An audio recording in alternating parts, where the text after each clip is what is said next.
Alors, bonjour à tous les clients de Médici. Ça nous fait plaisir de mettre à votre disposition cette vidéo-lettre. En fait, comme vous le savez, à chaque année, on publie une lettre annuelle. C'est une lettre qui est quand même bien étoffée. Donc, il se peut que vous soyez pressé, que vous n'avez pas le temps de lire la lettre au complet.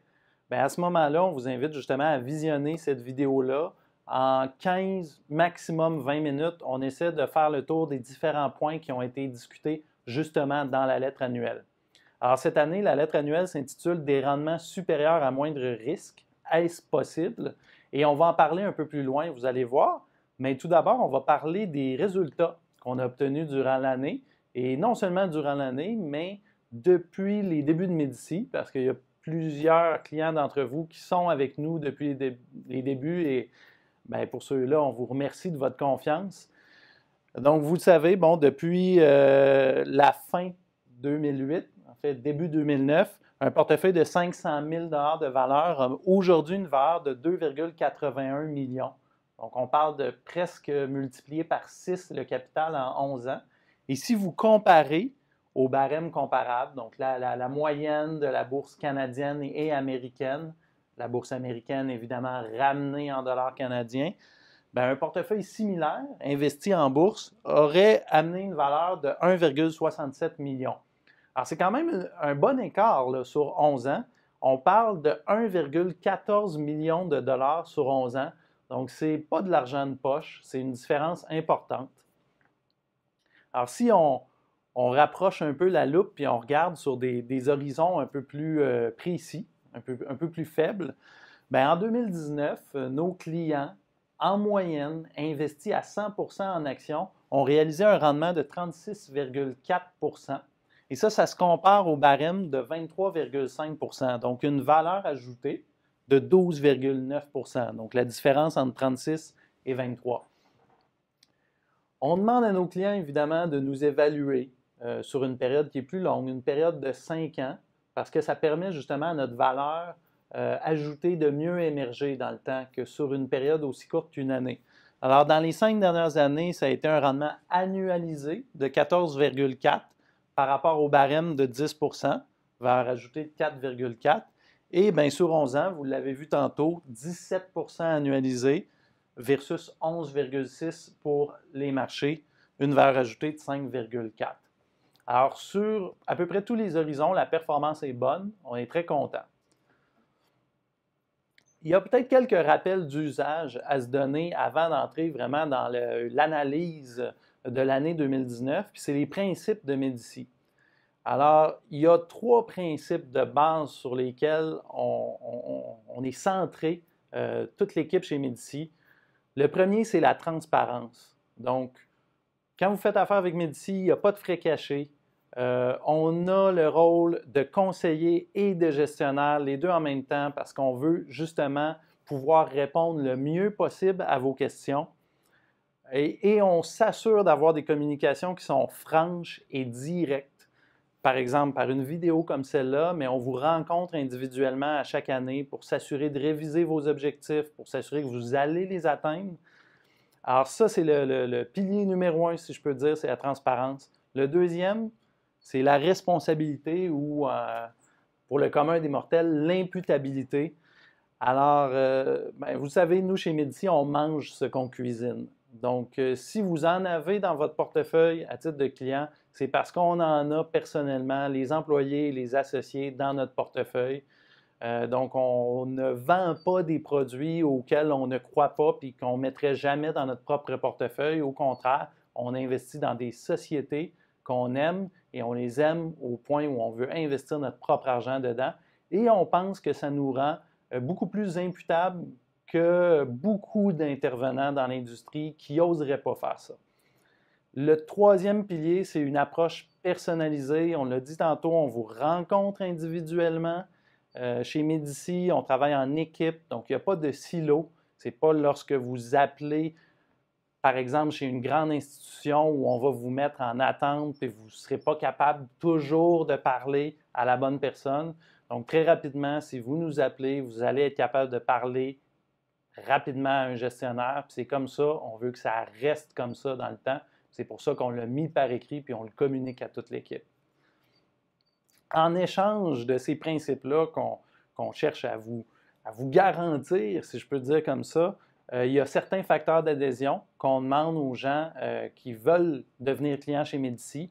Le premier, c'est qu'on demande un petit peu de travail à chaque année. Quelques heures, prendre le temps d'approfondir notre stratégie, de lire, par exemple, une lettre trimestrielle, d'écouter quelques capsules vidéo. Puis ce qu'on se rend compte avec le temps, c'est que nos clients qui prennent le temps de faire ça, ils appréhendent moins la volatilité, ils appréhendent moins les fluctuations ou les crises qui surviennent et ils sont plus calmes et sereins par rapport à la gestion de leurs finances. Alors, c'est simplement quelque chose qu'on vous demande pour vous aider vous-même. Alors ça, c'est très bien. Deuxième point, deuxième facteur, c'est la transparence. On cherche à être transparent au maximum avec vous, mais l'inverse est aussi vrai. Si vous voulez qu'on vous aide dans votre situation financière, si vous nous faites des cachettes, bien, on ne sera peut-être pas capable de vous aider adéquatement puis d'amener notre valeur ajoutée à son maximum. Donc, il faut être transparent par rapport à votre situation, par rapport à comment vous vivez, par exemple, les fluctuations. Troisième point, votre patience va être requise. On sous-performe les marchés une année sur 3. On ne cherche pas à poursuivre des rendements à court terme. Donc, ça, c'est important. Il faut que vous le compreniez.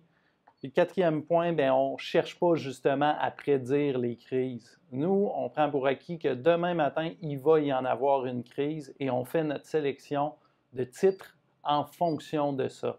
Si vous nous demandez de prédire quand va avoir lieu une crise, on va vous dire on ne le sait pas. On ne cherche pas à faire ça, on ne passe pas de temps à ça.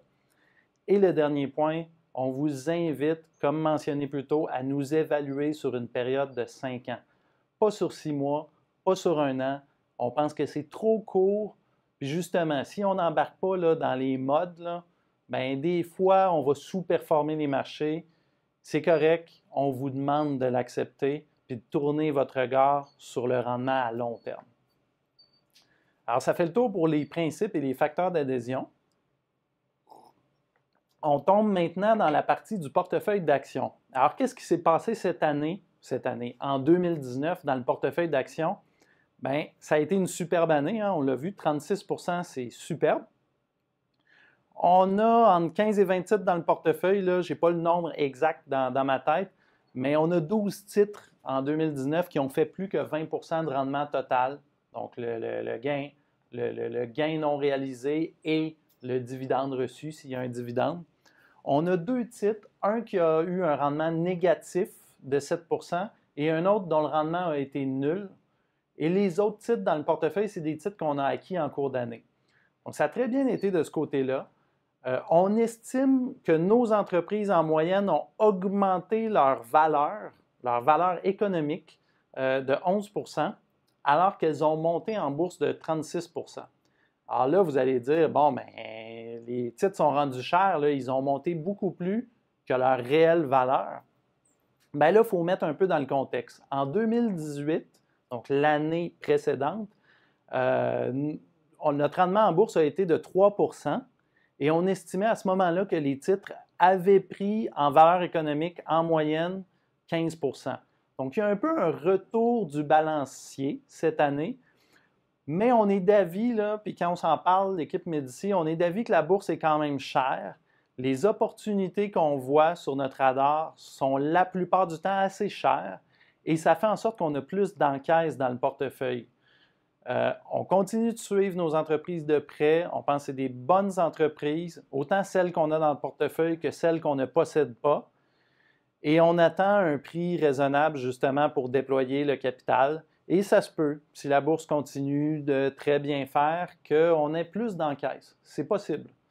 Donc, pour l'instant, on a du cash dans les coffres, puis on va attendre que le marché nous offre des opportunités pour agir. Donc, on a eu des bons rendements sur 11 ans. Et bon, vous nous le témoignez, là, vous en êtes très contents en général. Mais il y a un non-dit. Souvent, les gens, puis ce n'est pas nécessairement nos clients, ça peut être des intervenants dans le milieu, vont dire que, bon, ces rendements-là sont tellement élevés que c'est certain qu'on a pris trop de risques pour les obtenir ou des gens pensent que ce ne sera pas durable.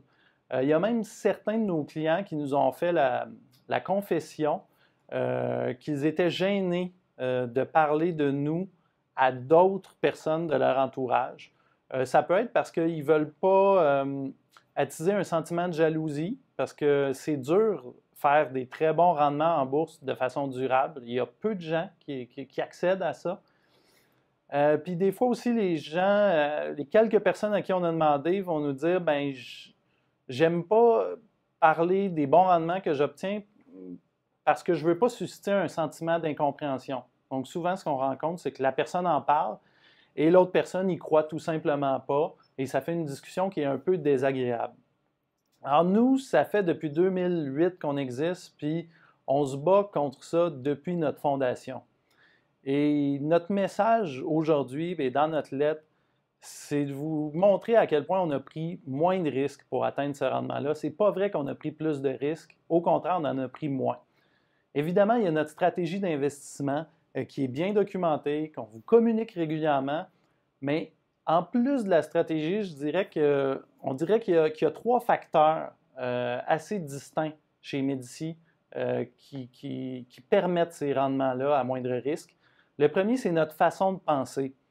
On a une approche qui est très peu complexe face à l'investissement. On ne veut pas sortir, on ne veut pas investir dans les dernières modes. Vous avez vu, dans les dernières années, il y a eu le cannabis, il y a eu les crypto-monnaies, il y a eu beaucoup d'introductions en bourse de titres, pardonnez-moi l'expression, mais de titres hot, d'entreprises qui font essentiellement pas de profit.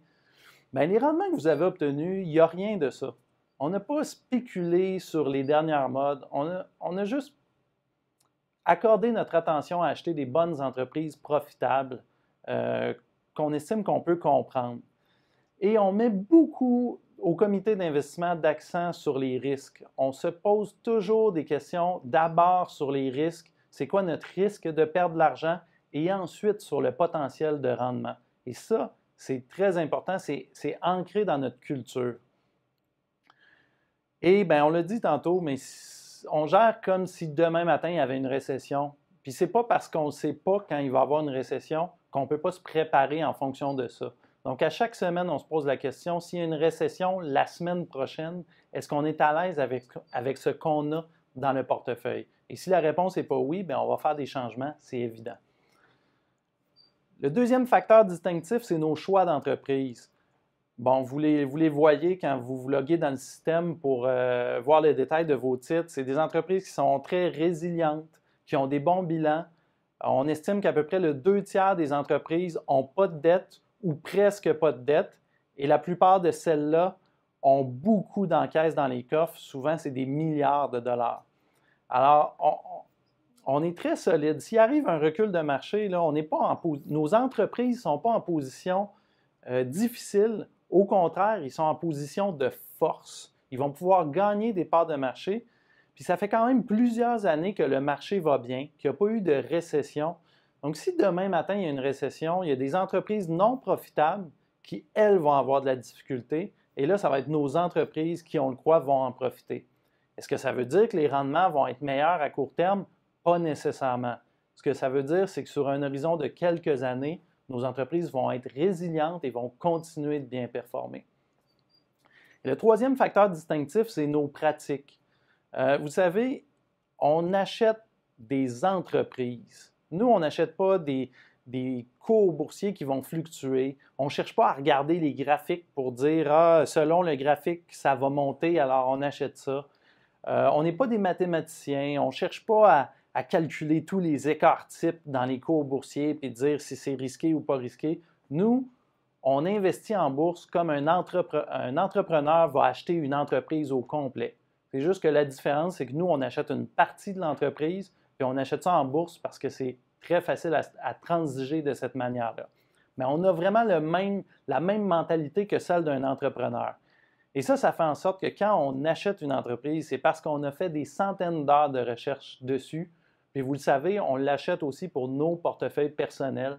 Alors, puis nous, on n'aime pas prendre une tonne de risques. Alors, si on l'achète, c'est parce qu'on est convaincu qu'on a un bon rapport rendement-risque. Et c'est une philosophie qui est partagée par toute l'équipe. À chaque fois qu'on présente une analyse initiale au sein du comité d'investissement, tous les membres de l'équipe qui revisent l'analyse ont un peu cette mentalité-là qu'il faut essayer de détruire la thèse, de dire tout ce qui est mauvais à propos de la thèse d'investissement.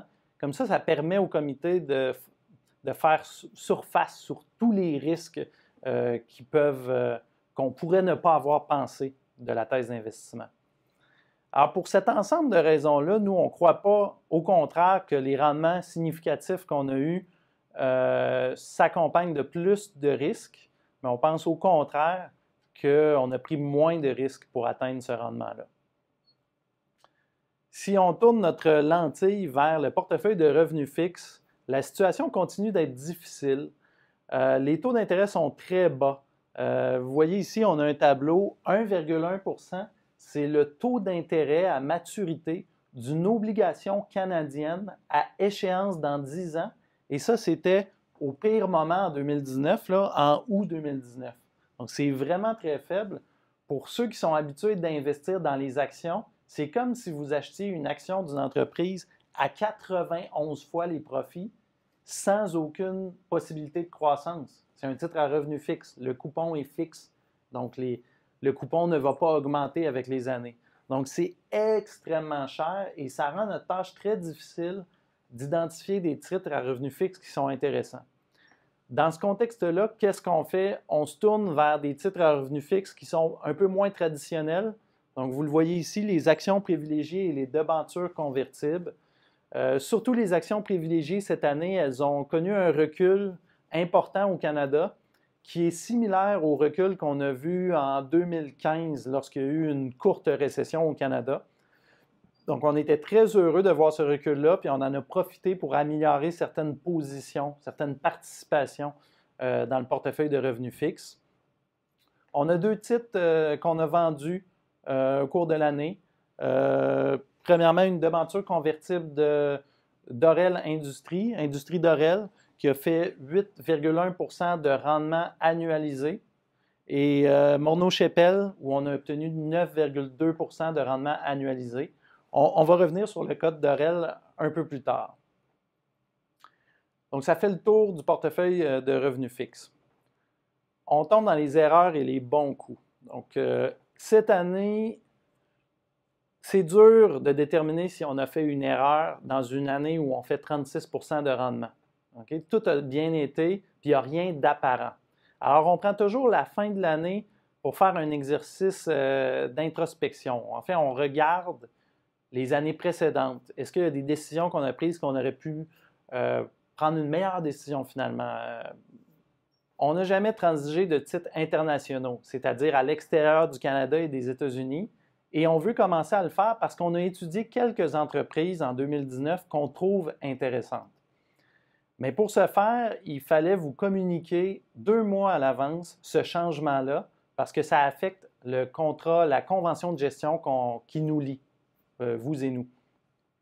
En faisant ce changement-là, pendant le 2 mois, certains titres qu'on suit et qu'on désirait acheter ont monté à un point où on ne considère plus les acheter aujourd'hui. Et lorsqu'on prend un peu de recul, on aurait dû vous communiquer plus rapidement ce changement-là. Ça aurait peut-être changé un peu la donne. Ceci dit, c'est des compagnies qu'on continue à suivre et qu'on espère qu'on va être capable d'acheter à un autre moment donné quand le marché va nous en donner l'opportunité. Les autres erreurs, c'est au niveau des titres à revenus fixes. Je ne sais pas si vous vous souvenez, mais on avait des obligations de Auto-Canada qu'on a vendues il y a 2 ans, en 2018. Et bien aussi cette année, en 2019, en fait, on avait les debentures convertibles de Dorel où on a fait quand même un bon rendement. Mais dans les 2 cas, on pense que c'était probablement une erreur d'y investir. Et on s'était dit, en faisant notre analyse initiale de ces 2 titres-là, que malgré une équipe de dirigeants qui n'était pas, disons, qui n'était pas la meilleure, on n'était pas incroyablement surpris de leur qualité en tant que dirigeants. On s'était dit que puisque ce sont des titres à revenus fixes, on va réussir à obtenir un bon rendement malgré ça. On a eu un malaise à un moment donné. La donne n'a pas évolué dans le bon sens. Puis on s'est questionné si ça n'avait pas été une erreur. Dans le cas de Dorel, on a eu un bon rendement, mais ça a été difficile. Walmart les a contraints beaucoup, leur a demandé des conditions très restrictives. Il y a eu la faillite de Toys R Us où ils ont eu à radier beaucoup de créances. Et ils ont eu des problèmes aussi. Bon, vous le savez, Donald Trump a raidi le ton par rapport à la Chine et il y a eu des barrières tarifaires. Ça a impacté les résultats de Dorel. Donc, on a eu chaud. Et pour Auto-Canada également, on a fait une perte. Je n'ai pas les chiffres devant moi parce qu'on ne l'a pas fait en 2019, la perte, mais on a fait une légère perte sur le titre. Donc, dans les deux cas, ça n'a pas été une catastrophe, mais si c'était à refaire, probablement qu'on ne ferait pas ces investissements-là. Le troisième point, c'est au niveau de Copart. C'est une entreprise dans laquelle on n'a jamais investi. C'est une entreprise qui a des avantages concurrentiels extrêmement durables. Et on suit cette entreprise-là depuis 3 ans. Et au moment qu'on a déposé l'analyse initiale au sein du comité d'investissement, on trouvait l'entreprise un peu chère à notre goût et on était incertain du potentiel de croissance future, spécialement dans les marchés internationaux. Et bien, depuis ce temps-là, le titre a triplé. Alors, on se mord un peu les doigts, on s'en veut. C'est sûr que c'est facile à dire. On peut regarder n'importe quel titre qui a bien fait, puis si on ne le possède pas, on pourrait dire que c'est une erreur. Mais dans ce cas-là, c'est un titre qu'on suivait de près, qu'on connaissait, et on n'a pas saisi l'opportunité alors que finalement, ça aurait été opportun de le faire. Bon, c'est pas peine perdue. On continue de suivre l'entreprise de très près. Puis s'il y a un recul, bien, on va reconsidérer évidemment. On a identifié 2 bons coups cette année. Évidemment, les rendements sont très bons, là. On pourrait se gâter à ce niveau-là. Mais c'est 2 entreprises qu'on possède toujours en portefeuille et on préfère ne pas rendre public ces éléments-là. Alors, si vous voulez savoir quels sont les bons coups à titre de client, allez lire le passage dans votre lettre écrite, vous allez l'avoir. Et c'est la même chose au niveau de la revue des titres. Vous allez voir qu'en annexe de votre lettre, il y a une longue revue où on parle de tous les titres qu'on détient dans le portefeuille. Et donc, si vous avez une question spécifique sur un titre, vous pouvez aller voir cette annexe-là puis aller directement à la section qui concerne votre titre. Évidemment, pour les besoins de la lettre vidéo, on vous épargne la revue des titres, donc allez lire tout simplement.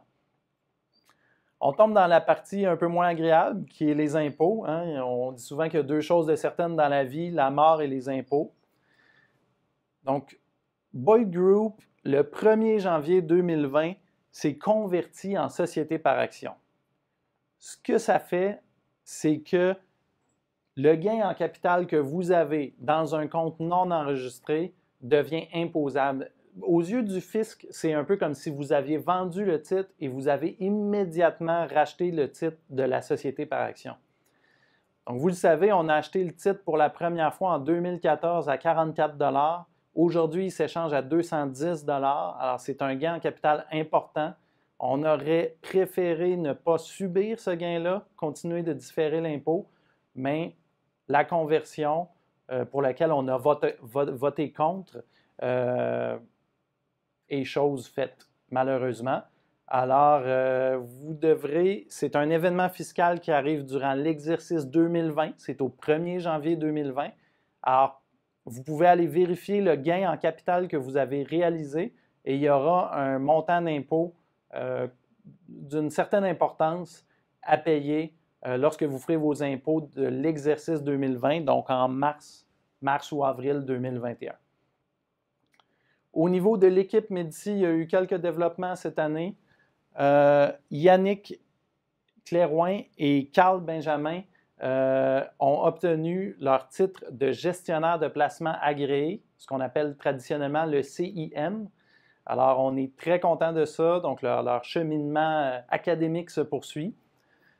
Karine a obtenu, et là, je ne dois pas me tromper, le titre d'administratrice de société certifiée. Donc, on appelle ça le ASC. Donc, ça lui permet justement de savoir comment, par exemple, un conseil d'administration fonctionne, comment prendre des bonnes décisions de gouvernance. Alors, on est très content de ça. Ça va aider justement Médicis à prendre les meilleures décisions, puis même à mieux évaluer les dirigeants des entreprises dans lesquelles on investit. Et finalement, Lucas Blouin, qui s'est joint à l'équipe en 2019, a terminé et a réussi son examen de CFA de niveau 1. Donc, encore beaucoup de développement pour l'équipe Médicis, puis on est pas mal convaincu qu'il va en avoir d'autres en 2020. On continue d'investir dans l'équipe parce qu'avoir une meilleure équipe, toujours s'améliorer, ça vous permet d'obtenir de meilleurs services. Petit élément qui n'est pas dans la lettre annuelle, notre outil Comparandement. Alors, on a créé un outil sur notre site web qui permet à toute personne d'évaluer rapidement la qualité de ses rendements. Tout ce que ça prend, c'est un rapport de rendement. Alors, si vous connaissez des gens qui veulent savoir, veulent évaluer leur rendement et qui ont leur rapport de rendement sous la main, invitez-les à essayer l'outil. Il est sur notre site web au www.gpsmedici.ca et vous allez tout simplement dans l'onglet Outils dans la partie supérieure du site et vous allez voir le logo de Comparandement. Vous cliquez là-dessus et le tour est joué. Alors, merci beaucoup de votre confiance. Ça fait plaisir vraiment à toute l'équipe de se lever le matin et de continuer à vous donner les meilleurs services, de vous aider à atteindre vos objectifs. Puis on pense que si vraiment on peut continuer d'avoir des bons résultats, même ça peut changer des vies sur un horizon de 10-15 ans. Donc on est très fiers de faire ça. On fait tout en notre possible pour que ça se continue. Et puis, ben, on vous remercie de votre confiance que chaque année vous renouvelez. Alors, merci beaucoup et à bientôt.